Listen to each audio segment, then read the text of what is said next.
নিরামিষ দিনের একটা দুর্দান্ত রেসিপি নিয়ে আমি আবার হাজির হয়ে গেছি। যদি ভালো লাগে চ্যানেলটিকে অবশ্যই সাবস্ক্রাইব করবেন। আজকে আমি করেছি কাঁকরোলের দারুণ একটা সর্ষে পোস্ত রেসিপি। প্রথমে আমি কাঁকরোলগুলোকে ছোট ছোট করে কেটে নিয়ে নুন, হলুদ আর সামান্য লঙ্কা দিয়ে হালকা করে ভেজে নিয়েছি। ভাজার পরে ওই একই তেলে গোটা গরম মশলা, দুটো শুকনো লঙ্কা ফেলে তার মধ্যে একে সমস্ত মশলা দিয়েছি পরিমাণ মতো, আর দিয়েছি হাফ চামচ কাশ্মীরি লঙ্কার গুঁড়ো আর আগে থেকে বেটে রাখা সর্ষে পোস্তটা। 5 মিনিটের মতো নাড়াচাড়া করার পরে তেলের সাথে সামান্য পরিমাণ জল দিয়ে আগে থেকে যে ভেজে রেখেছিলাম কাঁকরোলটা, সেটাকে সিদ্ধ করার জন্য ভালো মতো কষিয়ে নিয়েছি সর্ষের সাথে। নামানোর আগে আমি দিয়ে দিয়েছি 3 চামচের মতো কাজু বাদাম বাটা।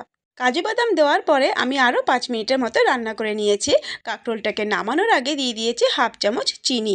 চিনি দিয়ে একটু নাড়াচাড়া করে একটা প্লেটে তুলে নিয়েছি। নিরামিষ দিনে যদি এইরকম একটা কাঁকরোলের রেসিপি থাকে তাহলে কিন্তু মাংস ভুলে যাবেন, বাচ্চারাও কিন্তু চেটেপুটে ভাত খেয়ে নেবে। তাহলে